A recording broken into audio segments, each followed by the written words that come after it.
ಬಹಿಷ್ಕಾರ ಅನ್ನೋದು ಸಮಾಜಕ್ಕೆ ಅಂಟಿರುವಂತಹ ಕಳಂಕ, ಕೊಳಕು ಪದ್ಧತಿ. ಬಟ್ ಈ ಅನಿಷ್ಟ ಪದ್ಧತಿ ಇನ್ನೂ ಕೂಡ ಕೆಲ ಗ್ರಾಮಗಳಲ್ಲಿ ಜೀವಂತವಾಗಿದೆ ಅನ್ನೋದು ಆಘಾತಕಾರಿ. ನೆನಪಿರಲಿ, ಬಹಿಷ್ಕಾರ ಅನ್ನೋದು ಅಪರಾಧ ಕೂಡ ಕಾನೂನಿನ ಪ್ರಕಾರ. ಇಷ್ಟಾದರೂ ಕೂಡ ಕೆಲವು ಕಡೆಯಲ್ಲಿ ಈ ತಾಲೂಕು ಮಟ್ಟದಲ್ಲಿ ಗ್ರಾಮಗಳಲ್ಲಿ ಪಂಚಾಯಿತಿಯನ್ನು ನಡೆಸಿ ಬಹಿಷ್ಕಾರವನ್ನು ಹಾಕುವಂತಹ ಪ್ರಕ್ರಿಯೆಗಳು ಇನ್ನೂ ನಡೀತಾ ಇದೆ. ಇಲ್ಲೊಂದು ಕುಟುಂಬ ಇದಕ್ಕೆ ನರಕಯಾತನೆಯನ್ನು ಅನುಭವಿಸ್ತಾ ಇದೆ. ಯಾವ ತಪ್ಪಿಗೆ ಬಹಿಷ್ಕಾರ ಹಾಕಿದ್ರು? ಬಹಿಷ್ಕಾರದ ಘೋಷಣೆ ಕೂಗದವರ ವಿರುದ್ಧ ಯಾಕೆ ಕಾನೂನಾತ್ಮಕ ಕ್ರಮ ಆಗಿಲ್ಲ? ಡೀಟೇಲ್ಸ್ ಇದೆ ನೋಡೋಣ. ಚಾಮರಾಜನಗರದಲ್ಲಿ ಬಹಿಷ್ಕಾರದ ಭೂತ ಇನ್ನೂ ಜೀವಂತ. ಊರಿನ ಯಜಮಾನರ ವಿರುದ್ಧ ತಿರುಗಿ ಬಿದ್ದಿದ್ದಕ್ಕೆ ಇದೆಂತಹ ಶಿಕ್ಷೆ? ಮದುವೆ ಹಬ್ಬ ಯಾವುದಕ್ಕೂ ಕರೆತಿಲ್ಲವೆಂದು ಆಕ್ರೋಶ. ನಾಗರಿಕತೆ ನಾಗಾಲೋಟದಲ್ಲಿರುವ ಪ್ರಸ್ತುತ ಕಾಲಘಟ್ಟದಲ್ಲೂ ಕೆಲವು ಅನಿಷ್ಟ ಪದ್ಧತಿಗಳು ಜೀವಂತವಾಗಿದೆ. ಅದರಲ್ಲೂ ಸಾಮಾಜಿಕ ಬಹಿಷ್ಕಾರದಂತಹ ಪಾಳೆಗಾರಿಕಾ ಸಂಸ್ಕೃತಿ ಕೆಲವರ ಜೀವವನ್ನು ಹಿಂಡ್ತಿದೆ. ಇಲ್ಲೊಂದು ಕುಟುಂಬ ನ್ಯಾಯಕ್ಕಾಗಿ ಕೋರ್ಟ್ನ ಮೆಟ್ಟಿಲೇರಿದೆ ತಡ ಇದನ್ನು ಸಹಿಸದ ಗ್ರಾಮದ ಯಜಮಾನರು ಈ ಕುಟುಂಬಕ್ಕೆ ಸಾಮಾಜಿಕ ಬಹಿಷ್ಕಾರ ಹೇರಿದ್ದಾರೆ. ಹೌದು, ಗ್ರಾಮದ ಪ್ರಭುಸ್ವಾಮಿ ಎಂಬುವರಿಗೆ ಸೇರಿದ 2 ಎಕರೆ ಜಮೀನನ್ನ ಸ್ವಂತ ಬಾಮೈದ ಚಂದ್ರ ಎಂಬಾತ ತನ್ನ ಹೆಸರಿಗೆ ಅಕ್ರಮವಾಗಿ ಖಾತೆ ಮಾಡಿಸಿಕೊಂಡು ಮಾರಾಟ ಮಾಡಿಬಿಟ್ಟಿದ್ದ ಎನ್ನಲಾಗಿದೆ. ಈ ಬಗ್ಗೆ ಪ್ರಭುಸ್ವಾಮಿ ಗ್ರಾಮದ ಯಜಮಾನರಿಗೆ ದೂರು ಕೊಟ್ಟಿದ್ರು. ಆದರೆ ಗ್ರಾಮದ ಯಜಮಾನರು ಎನಿಸಿಕೊಂಡವರು ಚಂದ್ರು ಜೊತೆಗೆ ಶಾಮೀಲಾಗಿ ದೂರುದಾರ ಪ್ರಭುಸ್ವಾಮಿಗೆ ನ್ಯಾಯ ದೊರಕಿಸಿಕೊಡಲಿಲ್ಲ ಎನ್ನಲಾಗಿದೆ. ಇದರಿಂದ ಬೇಸತ್ತ ಪ್ರಭುಸ್ವಾಮಿ ನ್ಯಾಯಕ್ಕಾಗಿ ಕೋರ್ಟ್ನ ಮೊರೆ ಹೋಗಿದ್ರು. ಕೋರ್ಟ್ನಲ್ಲಿ ಕೇಸ್ ಪ್ರಭುಸ್ವಾಮಿ ಪರ ಆಗಿ ಜಮೀನು ವಿವಾದ ಬಗೆಹರಿದಿತ್ತು. ಆದರೆ ತಮ್ಮನ್ನ ಮೀರಿ ಕೋರ್ಟ್ನಲ್ಲಿ ಕೇಸ್ ಹಾಕಿದ ತಮ್ಮ ಕುಟುಂಬಕ್ಕೆ ಗ್ರಾಮದ ಯಜಮಾನರು ಬಹಿಷ್ಕಾರ ಹಾಕಿದ್ದಾರೆ ಅಂಥೇಳಿ ಪ್ರಭುಸ್ವಾಮಿ ಆರೋಪಿಸಿದ್ದಾರೆ. ಚಂದ್ರು ಅಂತ ನಮ್ಮ ಬಾಮೈದ ಇದ್ದ ಸರ್, ನಮ್ಮ ಮನೇಲೆ 2 ಎಕರೆ ಜಮೀನ ಮಾರ್ಕೊಂಡಿದ್ದಾನೆ. ಪೋತಿ ಕಥಾ ಮಾಡಿಸ್ಕೊಂಡು ಹೋಗಿ ಮಾರ್ಕೊಂಡಿದ್ದಾನೆ ಸರ್.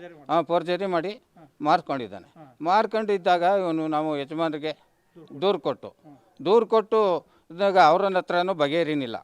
ಬಗೆಹರಿದಾಗ ನಾವು ಕೋರ್ಟ್ಗೆ ಹೋದು. ಕೋರ್ಟಲ್ಲಿ ನಮಗೆ ಆದೇಶ ಆಗಿದೆ, ಬಿಟ್ಟು ಹೋದ್ನಲ್ಲ ಅಂದ್ಬಿಟ್ಟು ಗ್ರಾಮದ ಯಜಮಾನರುಗಳು ನಮಗೆ ಬಹಿಷ್ಕಾರ ಹಾಕಿದ್ದಾರೆ 2014ರಲ್ಲಿ. ಇವತ್ತವರೆಗೂ ನಮಗೆ ಯಾವುದೇ ನಮ್ಮ ಮನೆ ಹತ್ರ ನೀರು ಬಿಟ್ಟು ನಮ್ಮ ಮನೆ ಬಾಗಿಲಿಗೆ ತೊಂದರೆ ಕೊಡ್ತಾ ಇದ್ದಾರೆ. ಗ್ರಾಮದಲ್ಲಿ ಒಂದು ಅಂಗಡಿ ಸಾಮಾನು ಕೊಡ್ತಾ ಇಲ್ಲ, ಒಂದು ಆಳು ಕಾಳು ಜಮೀನಿಗೆ ಬರ್ತಾ ಇಲ್ಲ. ಇದರಿಂದ ನಮಗೆ ಹಾಲು ಪಾಲು ಇನ್ನೇನು ಅದಕ್ಕೂ ಫುಲ್ಲು ನಮಗೆ ಮನೆ ಹತ್ರ ಇರೋಕ್ಕೆ ಅವಕಾಶ ಇಲ್ಲ ಅಂತ ತೊಂದರೆ ಕೊಡ್ತಾ ಇದ್ದಾರೆ. ಗ್ರಾಮದಲ್ಲಿ ಯಾರೂ ಕೂಡ ತಮ್ಮನ್ನು ಮಾತನಾಡಿಸ್ತಿಲ್ಲ. ಒಂದು ವೇಳೆ ಮಾತನಾಡಿಸಿದರೆ ಅವರಿಗೆ ದಂಡ ವಿಧಿಸಲಾಗ್ತಿದೆ.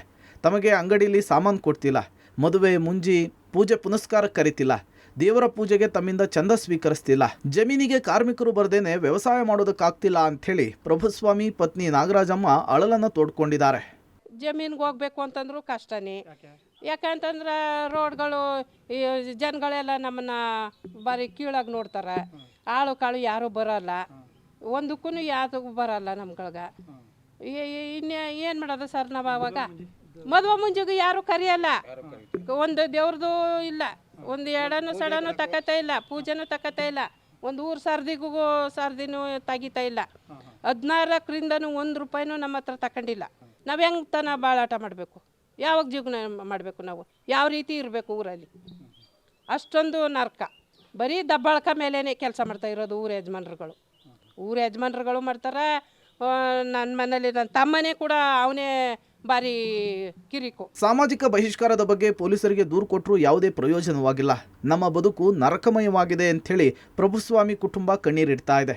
ಪೊಲೀಸ್ ಇಲಾಖೆ ಇನ್ನಾದರೂ ಎಚ್ಚೆತ್ತುಕೊಂಡು ಬಹಿಷ್ಕಾರದಿಂದ ನೊಂದಿರುವ ಈ ಕುಟುಂಬಕ್ಕೆ ನ್ಯಾಯವನ್ನು ದೊರಕಿಸಿಕೊಡುತ್ತಾ ಅನ್ನೋದನ್ನು ಕಾದು ನೋಡಬೇಕಿದೆ. Vijay Kumar, public TV, Chamarajanagar.